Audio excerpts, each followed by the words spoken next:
Ranade, Gandhi and Jinnah.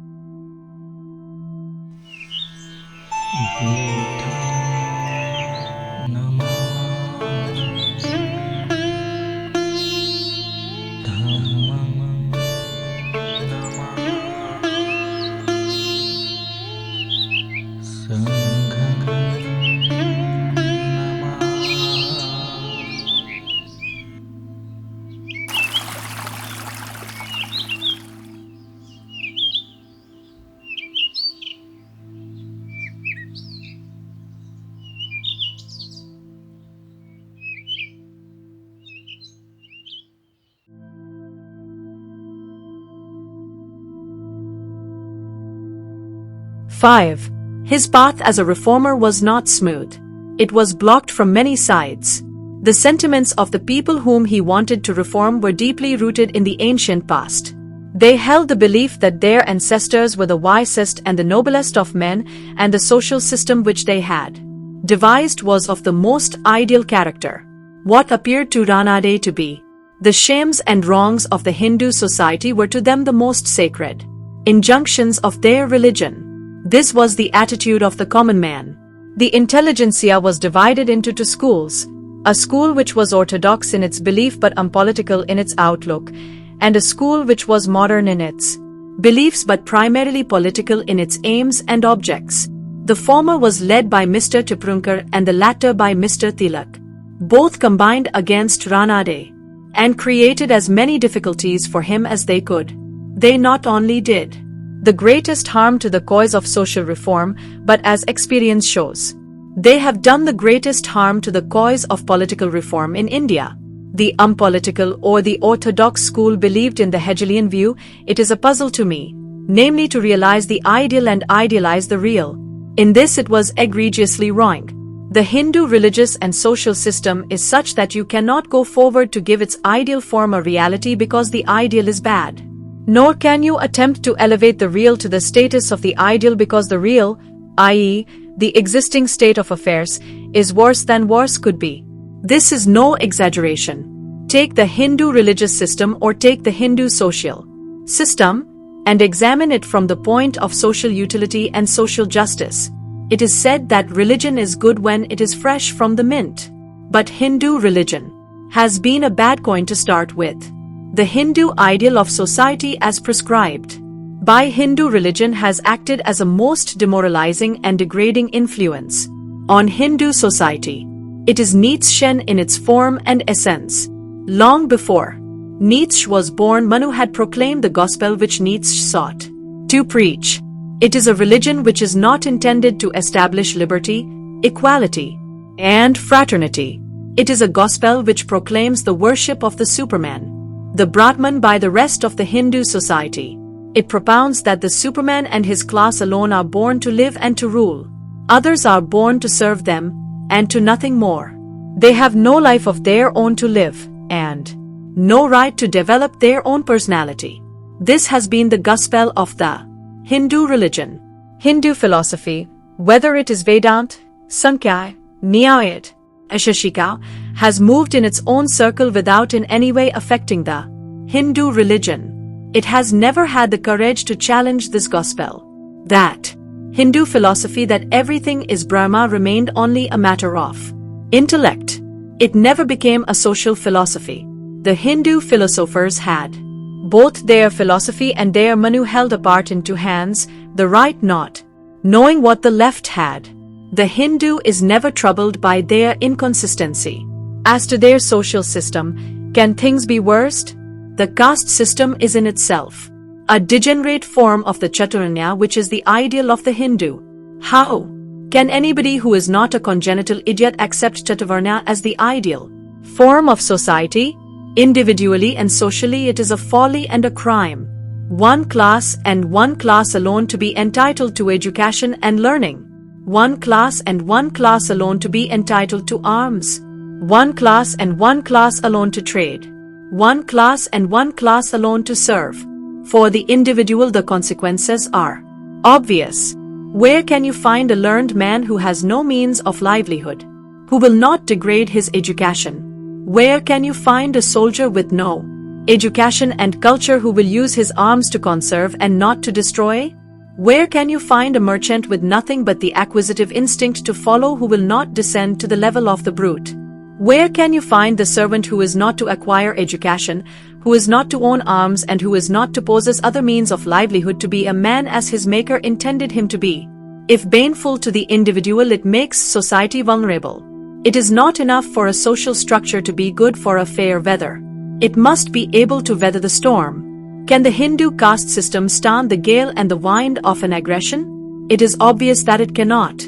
Either for defense or for offense, a society must be able to mobilize its forces.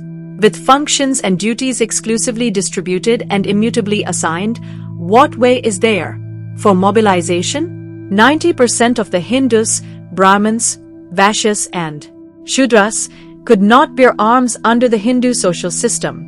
How can a country be defended if its army cannot be increased in the hour of its peril? It is not Buddha who, as is often alleged, weakened Hindu society by his gospel of non-violence. It is the Brahminic theory of Chaturvarna that has been responsible not only for the defeat but for the decay of Hindu society. Some of you will take offense at what I have said about the demoralizing effect of the Hindu socio-religious ideal on Hindu society. But what is the truth? Can the charge be denied? Is there any society in the world which has unapproachables, unshadowables and unseeables? Is there any society which has got a population of criminal tribes? Is there a society in which there exists today primitive people who live in jungles, who do not know even to clothe themselves? How many do they count in numbers? Is it a matter of hundreds? Is it a matter of thousands? I wish they numbered a paltry few. The tragedy is that they have to be counted in millions, millions of untouchables, millions of criminal tribes, millions of primitive tribes. One wonders whether the Hindu civilization is civilization or infamy. This is about the ideal. Turn now to the state of things as it existed when Ranade came on the scene. It is impossible to realize now the state of degradation they had reached when the British came on the scene and with which the reformers like Ranade were faced. Let me begin with the condition of the intellectual class. The rearing and guiding of a civilization must depend upon its intellectual class, upon the lead given by the Brahmins. Under the old Hindu law, the Brahmin enjoyed the benefit of the clergy and not be hanged even if he was guilty of murder, and the East India Company allowed him the privilege till 1817. That is no doubt because he was the salt of the earth. Was there any salt left in him? His profession had lost all its nobility. He had become a pest. The Brahmins systematically preyed on society and profiteered in religion. The Puranas and Shastras which he manufactured in tons are treasure trove of sharp practices which the Brahmins employed to befool, beguile and swindle the common mass of poor, illiterate and superstitious Hindus. It is impossible in this address to give references to them. I can only refer to the coercive measures which the Brahmins had sanctified as proper to be employed against the Hindus to the encashment of their rights and privileges. Let those who want to know read the preamble to Regulation 21 of 1795. According to it, whenever a Brahmin wanted to get anything which could not be willingly got from his victim, he resorted to various coercive practices, lacerating his own body with knives and razors or threatening to swallow some poison were the usual tricks he practiced to carry out his selfish purposes. There were other ways employed by the Brahmin to coerce the Hindus which were as extraordinary as they were shameless. A common practice was the erection in front of the house of his victim of the kura, a circular enclosure in which a pile of wood was placed. Within the enclosure an old woman was placed ready to be burnt in the cooler if his object was not granted. The second device of such a kind was the placing of his women and children in the sight of his victim, and threatened to behead them. The third was the gunna, starving on the doorstep of the victim. This is nothing. Brahmins had started making claims for a right to deflower the women of non-Brahmins. The practice prevailed in the family of the Zamorin of Calicut and among the voluntary sect of Bethavas. What depths of degradation the Brahmins had fallen to! If As the Bible says, the salt has lost its flavor, wherewith shall it be salted? No wonder the Hindu society had its moral bonds loosened to a dangerous point. The East India Company had in 1819 to pass a regulation, 7 of 1819, to put a stop to this moral degeneracy. The preamble to the regulation says that women were employed wholesale to entice and take away the wives or female children for purposes of prostitution, and it was common practice among husbands and fathers to desert their families and children. Public conscience there was none, and in the absence of conscience it was futile to expect moral indignation against the social wrongs. Indeed, the Brahmans were engaged in defending every wrong for the simple reason that they lived on them. They defended untouchability, which condemned millions to the lot of the helot. They defended caste.